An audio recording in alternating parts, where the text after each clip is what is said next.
तमाम तारीफ़ें अल्लाह अज़्ज़ व जल के लिए जिसने इंसान को अशरफुल मखलूक़ात बनाया और इंसानों की रहनुमाई के लिए अंबिया कराम को माबूस फरमाया।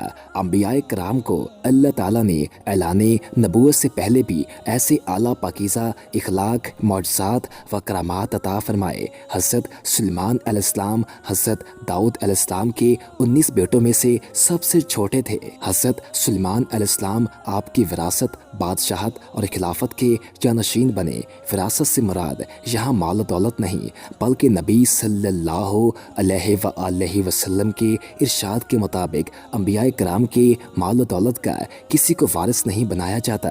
नीज़ बादशाहत और नबूवत सिर्फ अल्लाह ताला के फजल से हासिल होती है। सुलेमान अलैहिस्सलाम की अल्लाह ताला ने बहुत तारीफ बयान की है कि हमने इनको दीन भी दिया और दुनिया भी दी। सुलेमान अलैहिस्सलाम को जैसी दुनिया मिली ना उनसे पहले किसी को मिली ना उनके बाद किसी को मिलेगी। हज़रत सुलेमान अलैहिस्सलाम ने अल्लाह ताला से दुआ मांगी कि अल्लाह मुझे ऐसी बादशाहत दे जो मेरे बाद क़यामत तक किसी को ना मिले।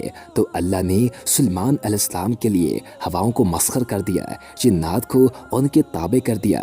कुरान पाक में अल्लाह ताला इरशाद फरमाते हैं, और हमने हवा सुलेमान के ताबे कर दी। उसकी सुबह की मंजिल 1 माह की और शाम की मंजिल 1 माह की होती थी। एक दफ़ा सुलेमान अलैहिस्सलाम ने अल्लाह से कहा, या अल्लाह तूने मुझे इतनी बड़ी हुकूमत दी है, मैं तेरी सारी मखलूक की दावत करूं। 1 साल अल्लाह ताला ने फरमाया, ऐ सुलेमान ये तेरा काम नहीं। अच्छा कहा।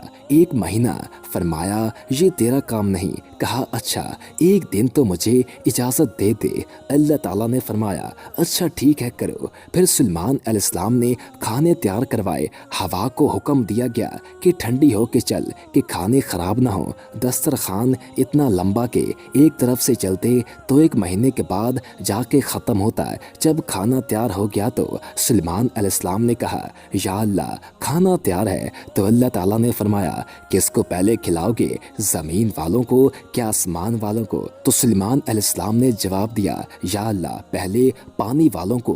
कहा ठीक है। तो एक मछली ने पानी में से सर निकाला, कहने लगी, सुलेमान सुना है हम आज तेरे मेहमान हैं। सुलेमान अलैहिस्सलाम ने जवाब दिया, सिर्फ तुम ही नहीं बाकी सारे भी हैं। कहने लगी, अच्छा चलो पहले मुझे फारे करो। जवाब दिया, आ जाओ। मछली ने जैसे ही मुंह खोला सारा दस्तरखान निकल गई। कहने लगी, हज़रत कुछ और पेश करें। जवाब दिया, तुम सब खा गई, अब और कहाँ से पेश करूँ? मछली कहने लगी, सुलेमान तेरे रब ने कहा था ना कि ये तेरे बस का काम नहीं। आज मैं तेरी वजह से भूखी वापस जा रही हूँ। मेरा रब ऐसे 3 लुक़मे रोज़ाना मुझे खिलाता है। सुभान अल्लाह, पालने वाला अल्लाह है, रिज़्क अल्लाह के ख़जानों में से आता है। लिहाजा साबित हुआ कि मखलूक की मसलहत के लिए बादशाह सियासतदान का होना ज़रूरी है। अगर बादशाह अपनी ख्वाहिश के मुताबिक काम नाफिज करे दुनियावी फ़ायदे के लिए तो दुनिया तबाही व बर्बादी पर पहुंच जाती है।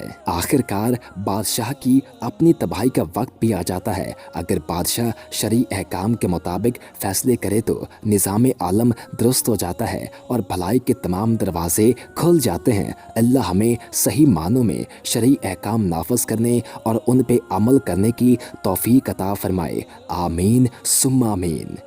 वीडियो पसंद आने की सूरत में वीडियो को लाइक कर दें और हमारे चैनल को सब्सक्राइब कर दें और साथ ही बेल के आइकन को प्रेस कर दें ताकि नई आने वाली हर वीडियो आपको मिलती रहा करे।